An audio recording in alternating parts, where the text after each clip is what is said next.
Hola, muy buenas. Aquí Javi de Abromelón. Tenemos hoy con nosotros a Javier Recuenco, expresidente de Mensa. Bienvenido y gracias por acceder.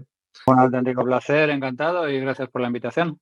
Vale, pues oye, bueno, lo primero, gracias por estar aquí, ¿eh? O sea, la verdad es que seguro que es un hombre ocupado y te agradezco que bueno, hayas accedido y ¿no? Para dar a conocer las altas capacidades. Ya sé que es un abanderado, así que nada, me encanta que seas tan accesible. Pues no, tengo muchas ganas de tener esta entrevista porque le he visto muchísimos vídeos y tengo que reconocer que el que más me sorprendió o el que más me gustó fue una entrevista que le hicieron en un canal que se llama Educar con felicidad o en felicidad o algo así. ¿Y sabes por qué me encantó? Porque cuando vi esa entrevista, vi a una persona tremendamente inteligente llorar y Ujú. dije, pero ¿cómo puede ser?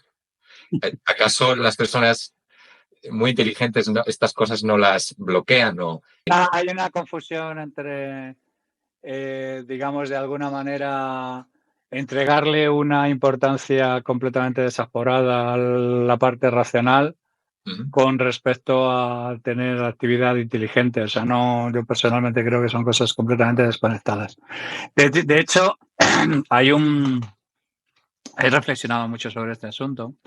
Y fundamentalmente el tema viene a ser que cuando tú profundizas excesivamente en tus aspectos puramente racionales, al final del día tu destino son las estrellas, ¿no? Son como el Doctor Manhattan o Estela Plateada, todos estos personajes de ficción. Yo creo que independientemente de nuestro IQ, independientemente de nuestra actividad, digamos, cerebral, al final del día lo que somos es humanos. Y digamos que en cualquier proceso de intentar negar nuestro aspecto emocional no solamente es iluso, sino que además es peligroso, porque en el fondo nos coloca en una serie de posiciones que lo que hacen es deshumanizarnos. Entonces creo que hay una serie de, no sé si decir lugares comunes o convencimientos sobre cómo es la gente extremadamente inteligente Ujú. que me he dedicado a intentar desactivar, no de una manera consciente o planificada, sino sencillamente viendo que en el fondo los seres humanos lo que buscan es conectar con gente auténtica, con gente real. Y la gente real tiene warts and all, que dicen los sajones, tienen granos, tienen imperfecciones, tienen incapacidades y Claro, y siempre ha sido así, quiero decir, desde pequeño llevas viviéndolo con esa intensidad, has intentado mejorarlo. Yo es que a veces siento que me he hecho mayor, sentir que soy más sensible porque creo que soy más capaz de percibir mis sentimientos, no sé cómo decirlo. ah, Eh, También desde que lo sé, no sé hasta qué punto el hecho de conocer mis altas capacidades y sentir que esa sensibilidad siempre ha estado ahí, pero la he estado apagando, ahora está como aflorando más. ¿Lo sentiste de pequeño o cómo es tu...? no, no, no, no. Yo lo he comentado en varias ocasiones. Yo soy producto de un conjunto de circunstancias bastante desagradables, de hormesis, bullying, cosas por el estilo. O sea que digamos que de alguna manera yo tengo la sensación de que he logrado de alguna manera tener un cierto dominio y una cierta responsabilidad y una cierta falta de pudor, por decir de alguna manera, manifestarme como soy, producto de un proceso de asertividad, por decir de alguna manera, condicionado por las circunstancias que me han rodeado. Entonces, el asunto es, yo tengo la sensación de que muchísima gente des- dedica una cantidad de recursos absolutamente increíble a intentar ser una persona que no son, para intentar complacer al resto de la gente. Y cuando tú resultas de un proceso de hormesis, descubres que intentar complacer a la gente es un error y además fundamentalmente es un acto de automutilación y es un acto de alguna manera de autonegación, paradójicamente intentando complacer menos a los demás, la gente termina estando más atraída hacia lo que tú eres. Entonces, cuando descubres que la gente está conectada de una manera absolutamente casi feral, casi primigenia a la autenticidad, pero al mismo tiempo se automaquillan y se automutilan constantemente por intentar complacer a los demás, una vez que has descubierto esa extraña paradoja que rige los temas humanos, pues llega un momento en el cual sientes una extraña liberación que te permite de algún modo no tener ningún problema en expresar qué es lo que estás pensando, qué es lo que estás sintiendo en ese momento, porque sabes que las potenciales inconveniencias que puedas hacer en ese momento debido a las normas sociales, se verán compensadas de algún modo con el hecho de que la gente percibe una autenticidad en lo que tú estás haciendo. Siempre, claro, que estés dentro de unos límites específicos, porque quiero decir, si eres un psicópata o eres un tarado o eres una persona por el estilo, o sea, o ese tipo de estupideces clásicas de yo es que soy así. Hay un equilibrio. Exactamente, hay como un extraño equilibrio que hay que mantener entre lo que yo llamo la dualidad cuántica individuo-colectivo, ¿vale? Que tiene el ser humano, que el ser humano tiene una especie como de extraña superposición cuántica en la cual lo que no entendemos es que somos ferozmente individuales y somos ferozmente colectivos al mismo tiempo. Y muchas interpretaciones de la humanidad son minimalistas con respecto a esto y son reduccionistas con respecto a esto y claro, fracasan completamente porque no entienden esta dualidad. Entonces, el comunismo, con aquello que decía Heinlein de gran idea, especie equivocada, porque no somos hormigas, no nos sacrificamos de manera absolutamente inerte porque no somos un número más por el bien del hormiguero. O temas como Ayn Rand o cosas por el estilo, ¿no? Diciendo, no, mira, es que no somos absolutas máquinas individualistas y todo el sentido colectivo es una estafa y todo es para... O sea, todos estos pensamientos extremos que niegan la feroz individualidad y el feroz sentido gregario que tenemos los humanos, normalmente nos llevan a interpretaciones erróneas de la realidad que naturalmente suelen derivar en problemáticas casi prácticamente patológicas. Sí, y ¿Vale? atrocidades también. Eso es. Bueno, sí, claro, naturalmente, porque cuando tú te sientes de alguna manera legitimado por una visión reduccionista, pues evidentemente te sientes también legitimado a tomar todos los pasos y todos los atajos que sean necesarios para que se cumpla tu visión. Ya.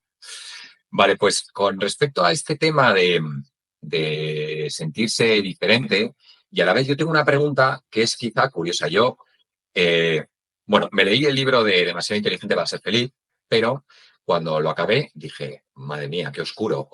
Es una tesis que a mí me parece peligrosa y básicamente es muy consumida porque produce una especie de autojustificación que yo personalmente creo que es peligrosa. O sea, quiero decir, el superdotado, eso es un hecho, es una persona que tiene muchos problemas de socialización y de integración. Mira, aquí es que me falta construir es que mi percepción ha sido la de una persona normal. Y una de las cosas que me llevó a hacer el blog es precisamente eso. Pensé, acabé el libro y dije, ¿qué soy? Incluso raro entre los superdotados. O sea, que decir, porque lo soy, me he hecho unos test, o por lo menos dicen que lo soy, ¿no? Resulta que mi experiencia vital ha sido de mucha normalidad. ¿Por qué tengo esa experiencia? Es que hay mucha más gente, y esto es un tema que es una especie de tabú, es muy difícil, muy complicado de hablar abiertamente. No hay ninguna asociación real, auténtica y, digamos, de alguna manera defendible bajo cualquier circunstancia entre la superdotación y la infelicidad.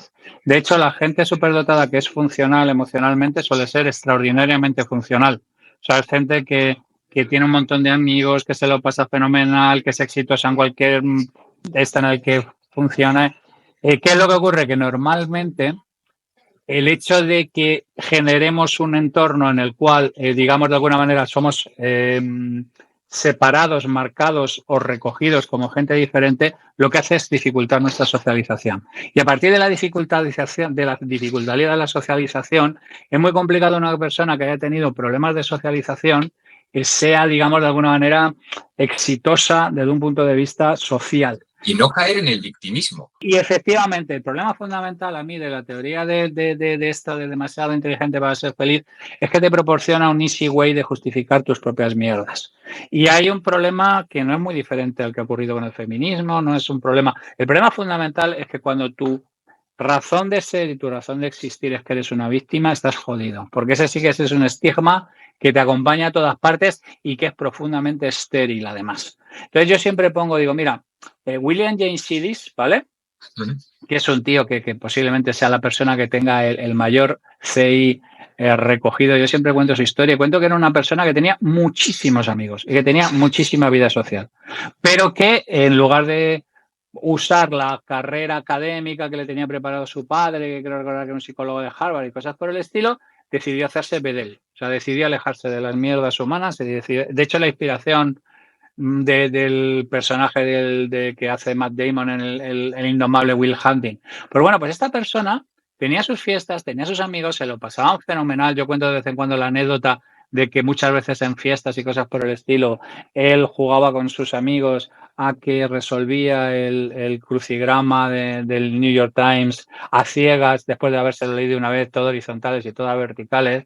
Tenía sus fiestas, tenía sus grupos extraordinariamente funcional, y cuando se muere, el FBI hace un raid en su casa, le descubre que había escrito 150 libros, incluyendo una especificación clara de cómo serían los agujeros negros mucho antes de Hawking y cosas por el estilo. O sea, son gente que toman una decisión racional de que quieren ser felices, de que estamos aquí al fin de cuentas de paso y de que interesa de alguna manera que, a pesar de que no sea muy racional muchas de las cosas que hacemos, lo que nos interesa es tener una experiencia satisfactoria de paso por aquí. Entonces, a mí la tesis de demasiado inteligente para ser feliz siempre me ha irritado bastante, porque además ha justificado un montón de estupideces y un montón de actuaciones y, digamos, ha servido de justificación, ¿vale? Para, en lugar de lo que yo digo siempre muchas veces, ¿no? De que ellos son más y que los esfuerzos de integración los tenemos que hacer nosotros. Imagínate qué placer intelectual tendría Sidis de estar reunido con gente a la que le sacaba 120 puntos de IQ, ¿vale? En lugar de hacer nosotros el esfuerzo de integración, nos convertimos en víctimas de la injusta sociedad que no nos entiende. Entonces, me parece una escapatoria sencilla, me parece una negligencia de nuestras elementales responsabilidades, no solamente de tener nosotros que ser los que nos integremos, porque somos los que podemos, porque se integra el que puede y no el que quiere, sino que además me parece una lamentable descarga de responsabilidad y un lamentable ejercicio de denegación de responsabilidad. En realidad es una especie como casi irresponsable, me parece un acto prácticamente irresponsable. ¿Qué es lo que ocurre? Que ese libro resonó con un montón de gente que había tenido infancias complicadas, adolescencias complicadas, un montón de cosas complicadas y que en el fondo pues que buscan, y por eso yo recomiendo siempre a todo el mundo que se diagnostique cuanto antes, porque lo que buscan son respuestas a por qué les pasa lo que les pasa, o qué es lo que les ocurre, o qué es lo que les puede ocurrir, ¿vale? Y el problema es que cuando una tesis dudosa conecta con el zeitgeist, conecta con el sentir, conecta con cómo piensa un colectivo específico, pues tristemente encuentra mucho más acomodo del que merecería la idea por sí sola, medida única y exclusivamente en base a su valía. Vale, y hay una pregunta que se pega un poco con esto, que es si hay gente que expresa que ojalá no hubiera tenido altas capacidades. ¿Esto es un sentimiento que has podido tener tú? Sí y no. O sea, quiero decir, hay un viejo chiste referido a todo el tema de las altas capacidades que dice que esto es un poco como el matrimonio, ¿no? Que todo el que está fuera quiere estar dentro y todo el que está dentro quiere estar fuera. En realidad no, jamás. O sea, es un don, es un regalo, es a gift. El problema fundamental es que cuando... hay un libro maravilloso que a mí me encanta, que se llama Lottery Winners, ¿vale? Que habla de gente que ha ganado la lotería a lo largo del tiempo, cómo les han jodido completamente la vida. O sea, cómo les ha arruinado completamente la vida, la inmensa mayoría de ellos, el asunto. Pero yo aquí soy muy de la escuela de Antonio Escotado, ¿no? Que decir que generalmente los drogadictos mueren por gilipollas. Pues en nuestro caso pasa algo parecido. O sea, el problema no es las altas capacidades, sino el problema es que tú no tienes cognitivamente el talento, digamos, emocional para poder gestionar la situación, y como tal, como no eres capaz de gestionarla, te hubieras preferido que no te hubieran dado este regalo, ¿vale? Igual que te hubieras preferido que no te hubiera tocado la lotería porque no has sido capaz de gestionar a todos tus familiares gorrones, a todos los amigos que te querían liar, a todo este tipo de cosas. Como léxico. Exactamente. Entonces el asunto es, a ver, sí es algo que me encuentro constantemente. pero generalmente tiene que ver con la incapacidad de gestionar el asunto de la persona más que con el hecho de que sea una especie de regalo ponzoñoso.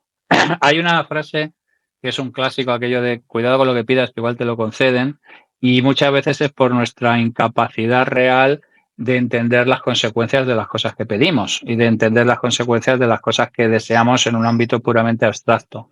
Pues con esto pasa exactamente igual. O sea, vamos a acudir a otro filósofo clásico, a Spider-Man. O sea, con un gran poder conlleva una gran responsabilidad. Mucha gente que no quiere responsabilidades y que las responsabilidades no las gestiona bien. Da igual que no gestiona bien la responsabilidad de tener un perro, de tener un hijo o de cualquier cosa por el estilo. Entonces, digamos que aquí se produce una sinécdoque en la que estamos cogiendo la parte por el todo y estamos echándole la culpa a las altas capacidades de un tema que tiene que ver fundamentalmente con que no tienes herramientas cognitivas para gestionar la responsabilidad que lleva aparejada a tenerlas. Pues te iba precisamente a preguntar sobre ese tema, sobre Spider-Man. El tema ese, ¿no? De un gran poder conlleva una gran responsabilidad. Entonces, yo aquí le he dado muchas veces la vuelta a la vida. Depende cómo entiendas en qué consiste vivir y qué es ser responsable. Bueno, lo voy a poner con un ejemplo. Dices, no, pues efectivamente, tengo una alta inteligencia. Debería aprovecharla para el bien común. Es como si tuviera que dar algo. Pero alguien con alta inteligencia, ¿por qué tiene o por qué debería tener más responsabilidad que otro en vivir de una manera determinada en pro de la sociedad, si al final, de alguna manera, todos estamos aquí para marcharnos? Es una pregunta buenísima. Voy a enfocarlo de otra manera, ¿vale? Vamos a ver, yo personalmente he defendido en multitud de ocasiones que las altas capacidades y la gente con altas capacidades debería ser gestionada como un recurso país, como el uranio, como el litio, como las reservas de petróleo, como cosas por el estilo. Y tú puedes decir, oye, ¿yo qué responsabilidad yo tengo para con el mundo cuando el mundo realmente se supone que me debería tratar de manera especial? Debería pertenecer al grupo de personas que toman decisiones, debería estar en esa habitación llena de listos que debería haberse ocupado de la Dana o debería haberse ocupado del apagón o debería haberse ocupado de todo este tipo de cosas, cuando en realidad no. Cuando yo digo que tú tienes una responsabilidad, tu principal responsabilidad es para contigo mismo. Y tu principal responsabilidad para contigo mismo es en el sentido de que tú necesitas entender cognitivamente qué es lo que está ocurriendo, entender que vives en sociedad, entender que al mismo tiempo necesitas hacer una serie de cosas y digamos que de algún modo nosotros pensamos que es una gran responsabilidad para con la humanidad, pero te puedo asegurar que la humanidad, si no le apetece dejarse ayudar, no se deja ayudar, ¿no? Yo personalmente creo que la responsabilidad es fundamentalmente contigo mismo, e intentar maximizar los dones que te han dado, de intentar. Hay otro ejemplo en el indomable Will Hunting, que está el amigo, el que hace el papel en Ben Affleck, que básicamente le dice, mira, eres un hijo de la grandísima puta. O sea, no es que me debas a mí, te lo debes a ti mismo. ¿Vale? O sea, yo tengo que estar aquí atado a la construcción porque no tengo más remedio, tú estás aquí porque eres un soplapollas y porque no te has tomado la responsabilidad que tienes para contigo mismo lo suficientemente en serio. No se tiene que producir una especie de mercantilización. No necesariamente, no necesariamente. Pero tú lo que sí tienes que hacer es decir, oye, por ejemplo, no, lo que hablábamos antes, no caer en la parte del victimismo, no caer en la parte, digamos, de la negación o de la amputación de lo que tú eres para intentar complacer a los demás. No intentar de algún modo sentirte superior al resto de la gente en determinadas cosas, porque mira, es que al final del día somos un equipo y hay gente que tiene estas capacidades que evidentemente tiene unas responsabilidades aparejadas que son más grandes que otra gente que no, pero tampoco es un tema de... O sea, en realidad es una especie como de... Tienes una responsabilidad de ser lo más, aquello del imperativo categórico de Kant, ¿sabes? Lo más ejemplar posible en tu actuación. No, digamos que actúes de la manera lo más ejemplar posible. Se aplica a todos. Es aquello de la parábola de los denarios, ¿sabes? Al que le dan uno se espera de uno, al que le dan dos se espera de dos, al que le dan 10 se espera de 10. Eso es. Entonces, yo, por ejemplo, me traen niños y tal, diagnosticados y cosas por el estilo. Oye, ¿qué hago con él? Digo, mira, déjales ser niños, déjales ser felices. Están bien, no les toques. No les compliques la vida, les metas en clases de bombardino, de robótica, les saques de un montón de cosas. A ver, tu principal compromiso, hay un compromiso teórico con la humanidad, pero la humanidad también puede tranquilamente permitirse que tú tengas infancia, ¿eh? y que seas una persona equilibrada y que puedas llegar a ser adulto y puedas ser una persona que tenga un cierto conocimiento de cómo funcionan las No cosas. hay mejor manera de ayudar a la gente que primero estando tú bien. Eso es, exactamente. Esa es la idea. O sea, la idea fundamental es, volvemos a lo que he estado hablando antes. La mayor parte de los problemas vienen de que somos incapaces de entender que somos una superposición cuántica de una posición ferozmente individual y de una posición ferozmente colectiva. Y si tú no estás bien contigo mismo, no puedes ser útil a la colectividad. Entonces, tu responsabilidad es primero para contigo mismo, en el sentido de decir, tienes que ser una persona consciente de lo que ocurre y feliz en un entorno en el que estás, digamos, con el que interactúas sin problemas, y luego a partir de ahí construir cosas para la comunidad. O sea, yo primero tenía que haber pasado por mi proceso de hormesis personal para conseguir ser una persona, digamos, emocionalmente equilibrada, para luego hacer lo que hago, que es ayudar a entre 100 y 150 familias pro bono con gente de altas capacidades al año, que normalmente se tiene que ejecutar de una manera secuencial. O sea, primero tienes que arreglarte tú para luego arreglar a los demás, pero que en el fondo, pues tú tienes muchas más capacidades de reparar y de integrar y de producir convivencia armónica que una persona que tiene otro tipo de capacidades. Vale, pues todo esto me lleva un poquito al tema del propósito. Vamos a ver, me ha pegado muy fuerte el tema del propósito vital. Bueno, siempre he tenido esas preguntas en la cabeza, ¿no? Yo siempre voy rumiando sobre las tres grandes preguntas. ¿Has traído El hombre en busca de sentido? Total, sí, sí. La vida lograda, en fin, sí, miles de cosas, ¿no? Durante todo este tiempo, digamos que he pasado por una transición en la que, hombre, te vas haciendo mayor, estudias, trabajas, necesitas dinero, digamos, haces una familia, trabajas por dinero, ¿sabes? O sea, es decir, pero te vas haciendo mayor y yo siempre he dicho, ¿no? A lo largo de todo este tiempo que nosotros tenemos una vida, oye, que nos vamos a morir, ¿no? Que hay que intentar vivirla como pensando que te vas a morir, que es muy especial. O sea, no tengas una vida tan sencilla, ¿no? Tan cómoda. Tienes que intentar hacer algo que te apasione. Entonces, con todo este barullo de ideas, siempre pensaba en el propósito vital y me ha dado muy fuerte. Siempre pienso que la gente debería tener mucho más claro en qué trabajaría si no tuviera que ganar dinero. No todo se puede llevar a un trabajo y hay que vivir, ¿no? Hay que comer. Pero tú, el propósito vital en concreto, si tuvieras que decir algo, yo sé que te dedicas a resolver problemas complejos, ¿vale? Que me encanta el concepto, ¿vale? Pero también estás haciendo esto pro bono. ¿Qué es lo que te da un propósito vital a ti, de verdad? ¿Cómo resuelves esto? Es muy buena pregunta también. A ver, yo he reflexionado mucho sobre qué es lo que me mueve a mí o qué es lo que une, digamos, mis reinvenciones periódicas, porque normalmente yo cada 10 años así me reinvento por completo, ¿vale? Y es fundamentalmente desde una manera racional, ¿vale? Ha sido siempre entrar en cosas que vayan a cambiar el mundo antes de que lo cambien, ¿vale? Entonces, digamos que al principio fue todo el tema de la informática en los 80, luego fue todo el tema de la personotecnia en los 2000 y mi paso, digamos, de la parte de la tecnología, de la dirección de la tecnología a la parte de estrategia, ahora la parte de resolución de problemas complejos. O sea, yo tengo una especie de pulsión de subirme a carros que considero que van a cambiar el mundo antes de que lo cambien. Y luego está, digamos, de alguna manera el propósito personal. Y el propósito personal tiene que ver con el hecho de que yo soy un animal herido, de cierta manera, ¿no? Yo en todo lo que tiene que ver con altas capacidades he pasado por un proceso de hormesis muy doloroso que no le recomiendo a nadie y donde mucha gente posiblemente, pues con un poco menos de suerte que yo, pues hubiera terminado quebrada y cosas por el estilo. Me hubiera gustado haberme encontrado con alguien como yo en el pasado. Me hubiera ahorrado muchísimas prueba y error dolorosos, por decir de alguna manera. Creo que hay una cuestión también de responsabilidad. Sí, pero es lo que estábamos hablando antes. Es que por regla general, una sociedad hedonista es una sociedad irresponsable. O sea, yo por eso me sentía, digamos, más atraído hacia la parte estoica, porque la parte estoica parece que es gente que no sufre o que tienen caras de palo o cosas por el estilo. No, es gente que es consciente de su humanidad, es consciente de sus limitaciones y a pesar de eso se levanta todas las mañanas y lucha con ello, ¿vale? Si tú te lees las meditaciones de Marco Aurelio, tú te das cuenta que es una persona que tiene un ataque de ansiedad constante diciendo, hostia, lo estaré haciendo bien, lo estaré haciendo mal, mira, estaré cumpliendo con mis responsabilidades, estoy haciendo lo que debo como marido, como César, como persona, todo este tipo de cosas. O sea, es una persona que no dimite, por decir de alguna manera, de sus responsabilidades, no dimite, por decir de alguna manera, de lo que tiene que hacer y lo que tiene cómo tiene que funcionar.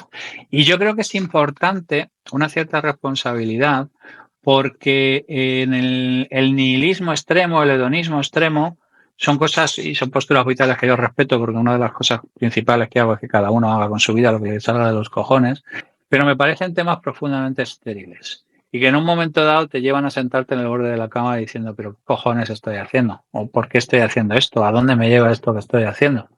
Y yo tengo la sensación de que uno al final del día, como tú dices, por aquí se pasa un tiempo limitado, tienes la sensación de que algunos de nosotros decimos, oye, a mí me gustaría tener la sensación de que he pasado por el mundo y he dejado el mundo un poco mejor que como me lo encontré.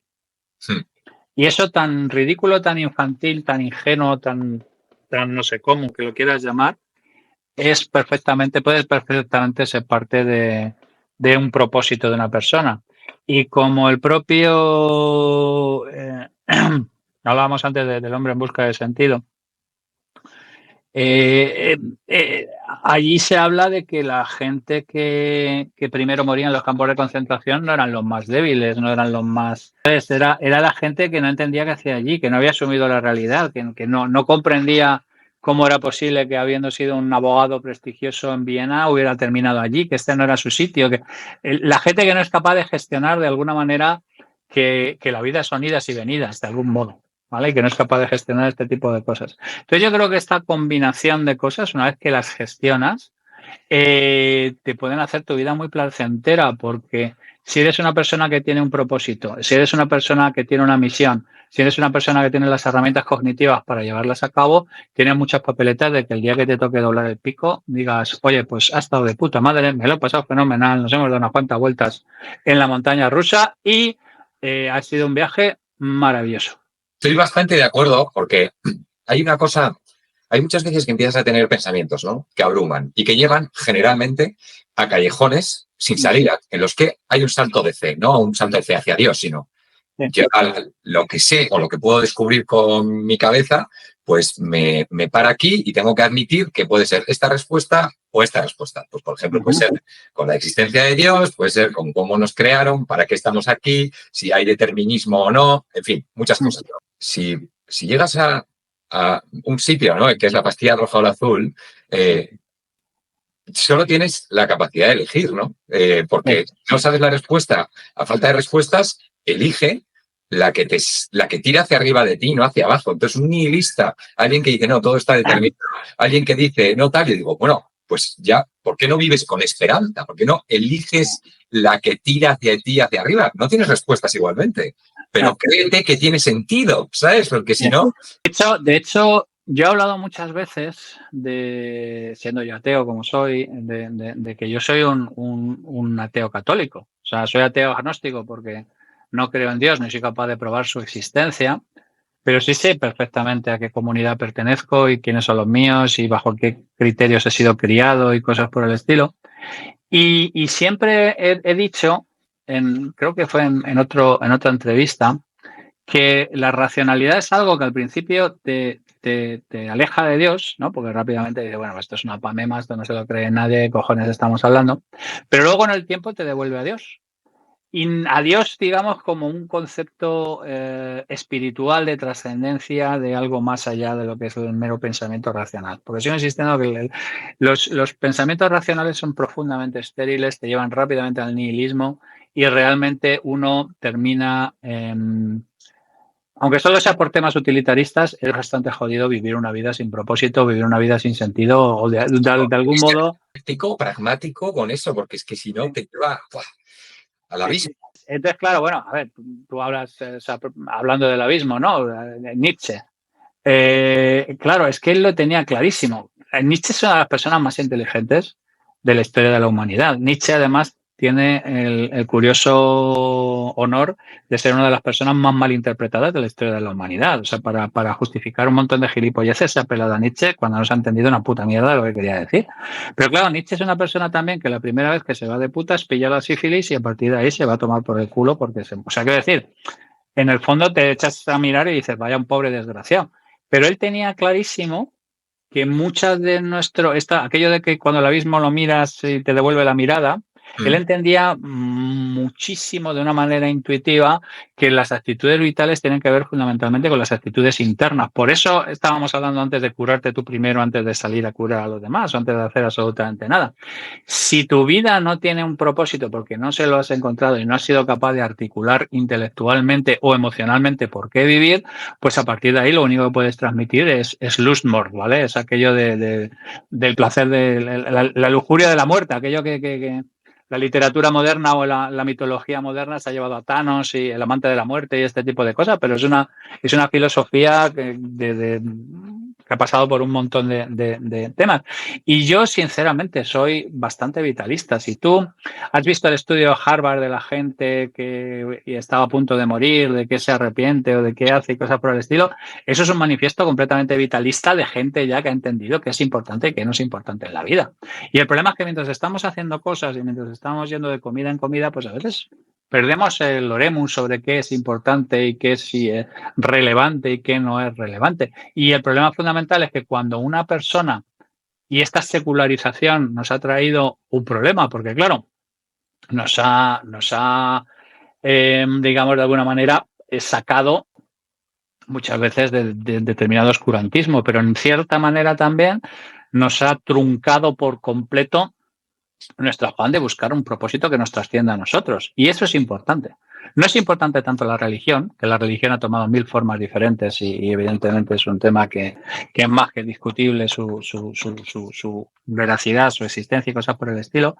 Pero lo que sí es real y sí es interesante y sí es importante es mantener esa aspiración de trascendencia, esa aspiración a decir, soy algo más de un organismo, de un cacho de carne, de aquello que decía Harari de que al final del día nosotros trascendimos como especie sobre todas las demás por la capacidad que tenemos de crear en relatos comunes. Pues en el fondo volvemos a esa dualidad entre lo individual y lo colectivo. La necesidad de crearte un relato para ti interno, que a su vez pertenezca a un relato colectivo de orden mayor, es una de las cosas fundamentales a la hora de que la vida tenga sentido y de que tú tengas un propósito en la vida. Vale, y todos estos temas, ya que hemos profundizado tanto, me viene a la cabeza cómo llevas, o igual ahora lo llevas mejor porque te rodeas de gente inteligente, pero ¿cómo has llevado la soledad intelectual? A ver, yo echando la vista atrás, yo lo he llevado muy bien, pero claro, la gente de altas capacidades, por regla general, llevan muy mal depender jerárquicamente de alguien que consideran una ameba intelectual. Y el problema de esta gente es que considera una ameba intelectual un montón de gente. Entonces, tú tienes que, de alguna manera, controlar esa pulsión a sentirte solo y a aislarte en tus cestas y no empatizar con la gente que tienes al lado. Y sobre todo me afecta la parte de los niños. Que los niños tienen cuanto antes, y eso se lo digo a todos los padres, tienen que cuanto antes tomar contacto con gente como ella. No para crear un club de élite ni nada por el estilo, sino para entender que no están solos, que no están marcianos y sobre todo que no están enfermos. Ese es un tema bastante complicado. ¿Qué es lo que ocurre? Que yo personalmente creo que es interesante y es importante la polinización, por decirlo de alguna manera, cruzada con gente que no sea de altas capacidades para la gente de altas capacidades, porque hay determinadas dinámicas colectivas que las tienes que aprender fuera. Por eso yo recomiendo que los niños hagan deportes de equipo, que digamos que de alguna manera que tengan excusas para integrarse socialmente en dinámicas que donde el puro caballaje intelectual no sea lo que marca la diferencia. Pero al mismo tiempo tienen que conocer más gente como ellos para entender que lo suyo no es patológico, que no están enfermos, que sencillamente pertenecen a un pequeño colectivo que es distinto. Yo siempre he dicho que tenemos mucho que aprender del colectivo gay a la hora de normalizar qué es lo que somos y cómo lo hacemos, que en el fondo somos parte de la diversidad humana y que digamos que de alguna manera está en nuestra mano el tema de de intentar integrarnos, ¿vale? De intentar integrarnos. Y una de las pruebas reales de inteligencia, puesta a prueba y testeada y de alguna manera, digamos, entrenada, es la capacidad de adaptarse a diferentes registros. O sea, tú si solamente en una conversación solo eres capaz de hablar de Deleuze y de Derrida y de los post-existencialistas, estás jodido, ¿vale? Tienes que ser capaz de dominar ese registro y de luego de poder estar con unos amigos tomándote unas cañas en un bar, hablando de gilipolleces, ¿sabes? O sea, y volvemos a lo mismo. Como yo siempre digo, ellos son más. La labor de adaptación es nuestra. Entonces, yo tengo la sensación de que las posturas elitistas son muy erróneas, perjudican más que ayudan y fundamentalmente creo que contienen un profundo error de intentar pensar que el mundo es el que se tiene que adaptar a nosotros cuando es al revés. Y que tampoco nos separa tanto. Sí, efectivamente. Bueno, de hecho, este tipo de actitudes yo las he visto más en gente que pertenece a lo que yo llamo la maldición del 95, ¿no? La gente que se cree que es mucho más lista de lo que realmente es, que en la gente que es realmente excepcionalmente inteligente. Mira, pues puede ser. Yo es que pienso, siempre digo, nos parecemos mucho más de lo que nos separa. Entonces digo, pues, madre mía, que todos somos parecidos y un poco más inteligentes algunos que otros, pero... De hecho, por ejemplo, Asimov, que estuvo bastante tiempo en Mensa, Estados Unidos, decía que había gente encantadora que solía corresponder con la gente más inteligente y que los que eran absolutamente insufribles eran los parvenús que habían entrado a la tercera vez en el examen, un tema pelado, y que esos son realmente los que eran elitistas, y además los menos interesantes, por otro lado. ¿Sabes lo que te quiero decir? La gente que está en asociaciones de altas capacidades por signaling es como la gente que piensa que se convierte en un experto en algo porque termina una carrera o cosas por el estilo. No. Has pasado una serie de vallas cognitivas, por decir de alguna manera, pero lo tuyo no tiene más que ver con los ratones de laboratorio que con una expresión genuina de la inteligencia. Y este es un tema que naturalmente es muy delicado de hablar, es muy complicado de hablar y que trae un montón de controversia, pero yo lo tengo exactamente así. O sea, el elitismo intelectual con gente que no procede es una de las marcas realmente de la poco desarrollo emocional. De hecho, volviendo de nuevo al indomable Will Hunting, que evidentemente alguno de los que escribieron el guión está metido en la harina porque toca muy cerca palos de la realidad. Si ves el personaje que hace Robin Williams, al final lo que le termina diciendo, mira, chaval, te has leído todos los putos libros del mundo, pero tienes menos calle que Ana Frank. Y esa es la realidad. Y la realidad es que si no tienes suficiente contacto con los humanos, suficiente calle, suficiente entendimiento de cómo funcionan los humanos, al final puedes tener una actividad intelectual absolutamente desbordante y ser un pobre frustrado, infeliz, que no entiende cómo funcionan sus congéneres y que terminas pues como una bomber, ¿sabes? Subiéndote a una cabaña, viviendo solo de lo que haces tú con tus propias manos. Y mira, voy a retomar lo que habías dicho de esas personas que quieren pertenecer a, digamos, un sitio como Mensa, que quieren llegar, que lo intentan. Me viene un poco a la cabeza estas personas, ¿no? Bueno, lo voy a poner así. Hay un sketch de Vaya Semanita que me hizo mucha gracia, que vi hace poco. Es que aparecen unos padres delante de la tutora del colegio y le habían hecho unas pruebas, ¿no?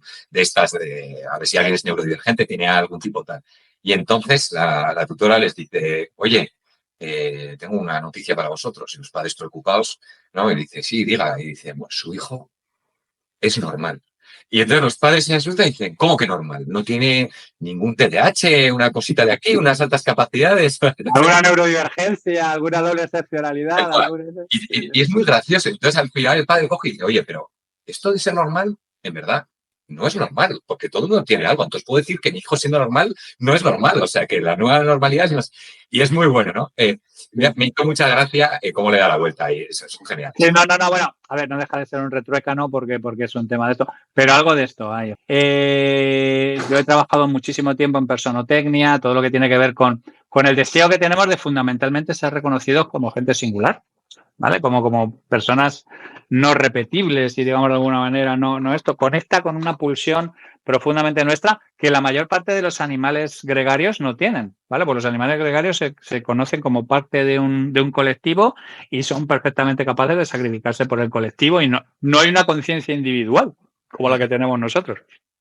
Entonces el tema es, hay una pulsión ahí profunda de Snowflake, de considerarnos absolutamente únicos, que es muy respetable, pero que alimentado de un montón de diagnósticos perezosos, alimentado de un montón de gente que médicamente sabe que determinadas cosas se reciben bien, alimentado de un montón de gente que no quiere preocuparse de qué es lo que ocurre con esta persona, lo que quiere rápidamente es enchufarle cualquier cosa. O sea, A mí me preocupa también muchos padres que hacen los test, de repente su hijo da en un percentil, por ejemplo, a 95 y en los otros, pues más normal.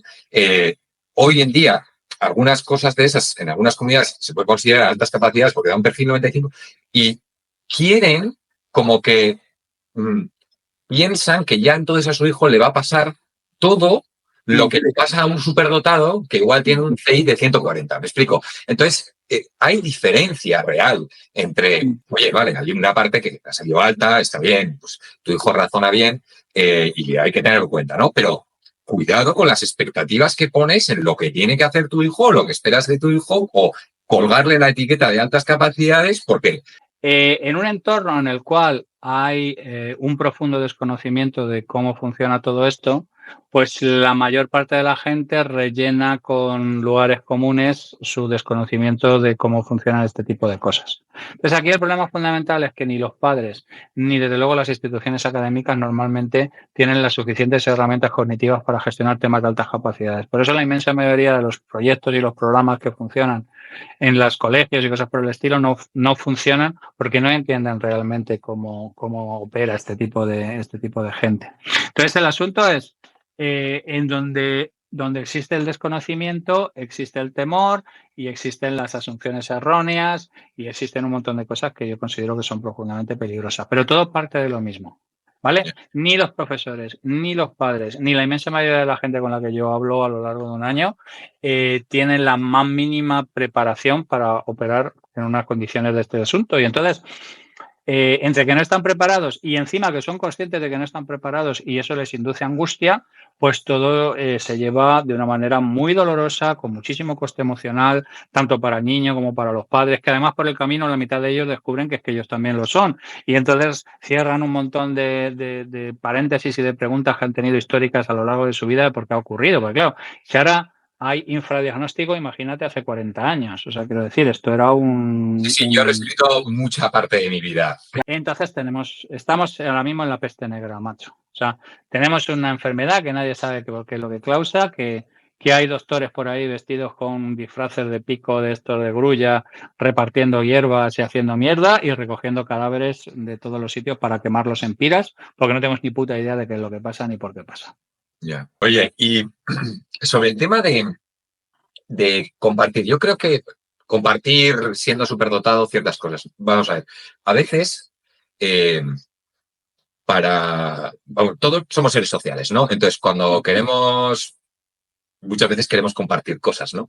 Queremos compartirlas sin ánimo de que nuestro ego se intrometa, ¿no? Simplemente queremos decir, oye, mira lo que he hecho y tal. Y entonces, para mucha gente, eso que has hecho ha sido muy rápido o muy bien hecho o lo que fuera, ¿no? Y entonces, a veces parece que hay cierta vanagloria o se mete el ego a la hora de compartir. Entonces, eso se percibe, la persona puede percibirlo, el propio superdotado, lo percibe y dice, joder, es que cuando digo estas cosas, claro, igual el otro cómo se siente, igual tal. Y pienso que a veces puede llevar eso mucho a la soledad. Entonces, yo creo que más importante que castrarse, porque yo en general creo que castrarse y no mostrarse como uno es, y limitarse y censurarse y cosas por el estilo, siempre termina mal. O sea, siempre termina la autocensura y la automutilación emocional siempre termina mal.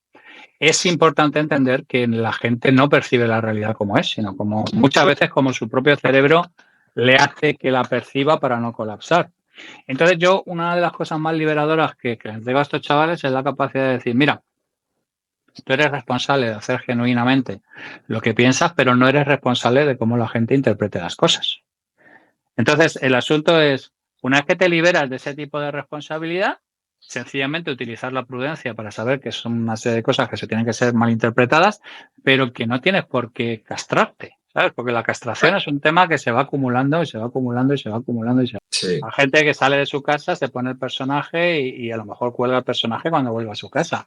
Entonces, el asunto es, oye, un mínimo de empatía para entender que esto puede ser mal percibido, pero tú no eres responsable de cómo la gente percibe lo que tú haces o lo que tú planteas. Entonces, si llega un momento en que te dicen eso, lo que tampoco quiere la gente es soluciones triviales y, digamos, de alguna manera hacer dismiss de este tipo de cosas. O sea, no puedes decir, es que te tienen envidia, es que no. O sea, lo que los chavales superdotados no quieren es explicaciones simplonas de comportamientos complejos. Porque a partir de ahí tú ya dejas de ser referencia para este tipo de cosas y lo que ocurre es que cada vez que les pase esto no van a hablar contigo. Porque saben que van a recibir tu brush off en el cual tú les vas a contar una simplificación absurda que no les sirve para ellos, ni les sirve para entender la realidad, ni les sirve para entender por qué pasan las cosas. Yeah. Entonces el asunto es, hay una parte en la que tienes que entender, oye, esta gente se puede sentir de esta manera, pero a ellos no les da derecho a que tú te castres o a que tú digas las cosas o hagas las cosas de una manera diferente a como lo piensas. Cuando llegas a ese momento y ese momento hace clic, es curioso, no solamente estoy yo más relajado con respecto a qué hacer o cómo no hacer, sino que noto que la gente me acepta más.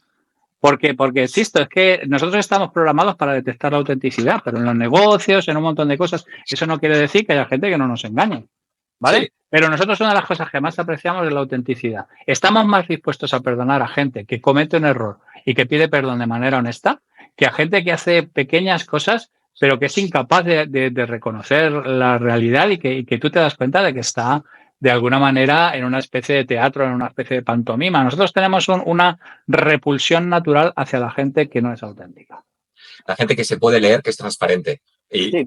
detesto que una persona, decir, aquí hay algo... Gente WYSIWYG, que digo yo, ¿no? La what you see is what you get. Está muy bien. Sí, eso es. Incluso aunque no, solo por el hecho de ser auténtica, efectivamente, aunque no esté de acuerdo con ella, digo, por lo menos es fiel a sí misma. Vale. Sí. Luego, el tema de... Vale, ¿cómo crees que afecta? Este es un tema un poco complicado. El tema de la etiqueta de altas capacidades se ha convertido casi como una especie de galón para muchos padres o no que quieren tener. Y no sé hasta qué punto, incluso, digo, yo mismo he podido pensar así, ¿no? Quiero decir, que es un sentimiento, digamos, de alguna manera natural. No sé, que pues mi hijo, mira qué bien hace mi hijo deporte, ¿no? Es el orgullo de padre o algo o sea, no pretendo hacer de esto un gran problema. Para mí el problema es que de repente con la etiqueta muchos padres te digan, ¡buah! Yo qué sé, mi hijo es que tiene altas capacidades. Y entonces ahí se genera un problema en el niño, ¿no? Que percibe eso ya como bueno, tengo altas capacidades, pues tengo que ser así, o se espera mucho de mí, o los padres también vuelcan esa... No, y tiene que ver, y esto lo uno mucho, a una cuestión que abrí debate hace poco, que no tengo una respuesta clara, ¿vale? Si se debe decir a un niño que tiene altas capacidades y si la respuesta es sí o no, cómo, cuándo y qué palabras utilizar. Entonces, yo, en términos generales, generalizando, mi respuesta es sí, ocultar a un niño algo que es importante para su autoconocimiento, pues no es bueno, ¿vale? Pero de ahí a decirle, oye, tienes altas capacidades y, ¿sabes? Utilizar esas palabras, ponerle la etiqueta y que el niño lo conozca así, hay un gran tramo, ¿no? Hay un gris enorme por el medio. Entonces, ¿qué piensas de todo esto? Utilizar un paralelismo que he traído antes, ¿no? Que es el paralelismo que he comentado anteriormente, de decir que creo que tenemos que aprender mucho de la comunidad gay. Yo personalmente creo que es algo que deben conocer, es algo que deben entender que es parte de ellos mismos, es algo que les, digamos de alguna manera, les condiciona lo que son y su identidad, pero no es lo que les define. ¿Vale? Es exactamente igual que las relaciones que tú puedes mantener con un gay que tiene una opción sexual perfectamente válida, que no hace alarde de ello, ni hace de eso su única atributo de personalidad, pero tampoco reniega de ello, ni tampoco lo oculta, ni vive en el armario. Ujú. Pues es ese equilibrio al que nosotros deberíamos aspirar. No se habla del asunto, no se habla de CIs, no se habla de historias, porque es como hablar es como hablar de centímetros de polla. O sea, no se hace exhibición del asunto, ¿vale? No se hace exhibición del asunto, pero no se niega, no se oculta. Me refiero a la parte de... Eso estoy de acuerdo, ¿eh? Quiero Sí. decir, cuando la gente pregunta, yo de hecho ese ejemplo antes de oírlo en ti, se lo dije yo a alguien. Y cuando lo oí en ti dije, ojo, gracias. ¿Sabes? O sea, pensé, vale, no soy el único loco que piensa algo así, ¿no? Que es normal querer compartirlo, pero no hay que por qué decirlo a los cuatro vientos. Ni hacer tu personalidad de eso. Pero me refiero más a la parte de un padre se entera, imagínate, 4 años, 5, no sé, le dan el test, ¿no? Y de repente le dan y tu hijo tiene altas capacidades. Y de repente, oye, ¿qué hago con esto?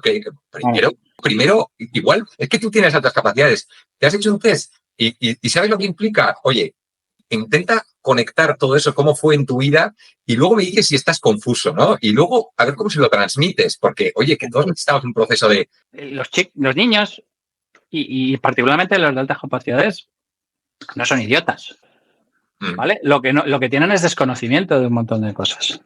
Entonces son gente que están extraordinariamente preparadas para una aproximación adulta del asunto, acompañado de un caveat emptor, ¿vale? Oye, esto no es algo que tengas que exhibir. Esto es algo que es parte de ti, pero que no tienes por qué exhibir, ¿vale? Igual que no exhibes si eres extraordinariamente guapo, o eres extraordinariamente alto, o eres extraordinariamente... ¿Sabes lo que te quiero decir? Es un tema que tienes que gestionar como un trait más, con la diferencia de que muchos traits, por ejemplo, desaparecen con la edad. Y este no. Yo soy partidario siempre, siempre, siempre del diagnóstico, siempre, siempre, siempre de tener una charla madura con el asunto y siempre, siempre, siempre de decir, esto es parte de ti, pero esto no te define. Entonces es algo para no exhibir y para no avergonzarse. Y si logras tener ese equilibrio entre el no exhibirte y el no avergonzarte, es perfecto. Porque en el momento de que caigas hacia alguno de los dos lados, el tema te va a traer problemas. Muy bien. Pues me parece, o sea, agradezco yo mi postura, quizá aquí siempre he dicho que es un poquito más gris, porque yo creo que, claro, tú, permíteme que ponga un poquito en contexto mi duda, ¿vale? Tú sabes mucho sobre altas capacidades, entonces todo esto lo llevas con la naturalidad que te ha dado y la experiencia todos estos años, ¿no? Y de haber sido un experto en esto. Sin embargo, un padre que se acaba de enterar, como el que yo fui, yo, por ejemplo, me he encontrado con que no se ha entendido bien o quizás no se ha ido explicar o me emocioné mucho al principio, ¿no? Con este tema. Entonces, lo que quiero evitar es el riesgo de decir de más o provocar que el niño se sienta excesivamente especial. ¿Sabes lo que quiero decir? O sea, Sí. A ver, pero es absolutamente respetable, pero lo que necesito que entiendas también es que mis padres son dos destripaterrones de dos pueblos de Cuenca de 2.000 habitantes uno y 50 el otro, ¿vale? Te puedes imaginar el tipo de preparación que tenían para gestionar el asunto en cuestión. Siempre va a ser mejor tú, con tus errores y tu proceso de aprendizaje, que el absoluto manto de desconocimiento y de esto no se habla que puedes tener en un entorno como el otro. Y tú al final del día, con perdón, a capar se aprende capando. Pues a ser padre de altas capacidades aprende siendo padre de altas capacidades. ¿Es que se le puede decir algo así como, oye, eres, la verdad, es que, hijo, a ti se te da muy bien esto, los estudios, eres inteligente y no todo el mundo funciona así? No es la misma manera de decir hasta que igual vas introduciéndolo poco a poco. O sea, es por entender cómo, pero también por mí y por más padres. Vale, lo primero es que cada niño es un mundo. No hay una aproximación genérica para cada uno de ellos. Lo único que ocurre, que es algo que sí he detectado y sí me han comentado y sí hago siempre notar, es que un chaval de altas capacidades tiene una tasa de absorción de información que sorprende a todo el mundo. Pero están preparados mucho antes de lo que nosotros nos pensamos para hacer este tipo de cosas.